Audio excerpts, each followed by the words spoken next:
नमस्कार, मैं रीमन सिंह। आप देख रहे हैं डेमोक्रेसी स्क्वाड। आज स्क्रीन पर जो वीडियो आप देख रहे हैं वो सिर्फ एक हमला नहीं है, बल्कि वो इस देश के लोकतंत्र के मुंह पर मारे गए तमाचों की वीडियो है।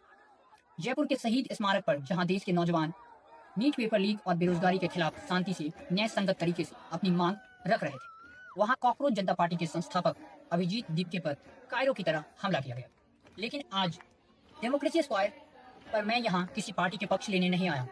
मैं यहाँ उस सड़े हुए क्रिमिनल माइंडसेट का पोस्टमार्टम करने आया हूँ जिसने इस पूरे देश को अपनी गिरफ्त में ले लिया।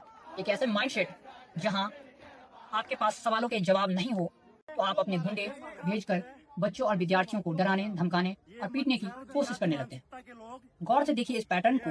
पिछले कुछ दिनों से अभिजीत दीपके और उनकी पार्टी पर लगातार हमले हो रहे हैं, चाहे वो शब्दों से हो।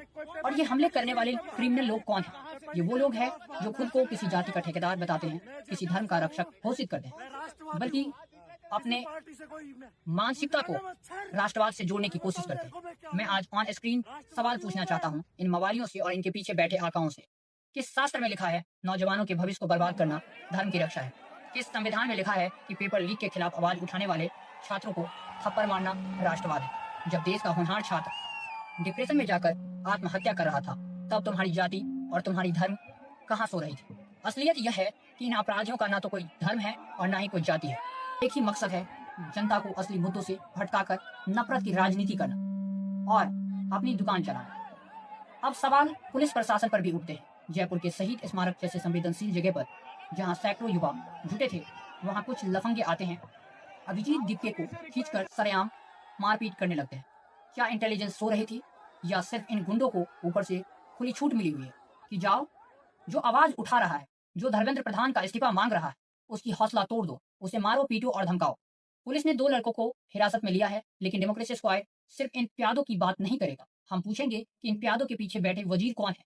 वो कौन लोग हैं जो नहीं चाहता कि देश के युवा हिंदू मुस्लिम के जाल से बाहर निकलकर किताबों और नौकरियों और अपनी तरक्की पर बात करें? क्योंकि वे जानते हैं जिस दिन इस देश की युवा जागरूक हो गया तो इस नफरत करने वाले और नफरत की दुकान चलाने वाले नेताओं को हमेशा के लिए इस राजनीति से विलुप्त हो जाएगा। लेकिन इन कायरों को एक बात समझ लेना चाहिए कि तुमने इस आंदोलन का नाम कॉकरोच जनता पार्टी सिर्फ मजाक उड़ाने के लिए सुना होगा, लेकिन इनका वैज्ञानिक सच भूल गए। कॉकरोच वो जीव है जिसे मिटाना नामुमकिन है। वो हर विपरीत परिस्थितियों में जिंदा रहना जानता है। अभिजीत दीपके पर मारे गए उन 4 थप्पड़ों के युवाओं को हौसला नहीं तोड़ा है, बल्कि उनकी रगों में बहने वाले खून को खौला दिया। यह साबित कर दिया है कि तुम्हारी सत्ता और तुम्हारी व्यवस्था अंदर से कितनी डरी हुई है। जयपुर का यह थप्पड़ कांड इस आंदोलनों का अंत नहीं, बल्कि एक नई क्रांति की शुरुआत है। आने वाले समय में इस देश की युवा शक्ति डेमोक्रेसी स्क्वाड पर इन लड़ाइयों की हर पन्नों को आपके सामने पढ़ते लाता रहेगा। न हम झुकेंगे, न हम बिकेंगे। तय आपको करना है कि आप अधिकार मांगने वाले उन युवाओं के साथ खड़े हैं या जाति धर्म की आड़ में छिपे हुए उन कायरों और गुंडों के साथ। आप अपने विचार इस कमेंट बॉक्स में जरूर दें और इस वीडियो को देश के हर युवाओं तक शेयर करें।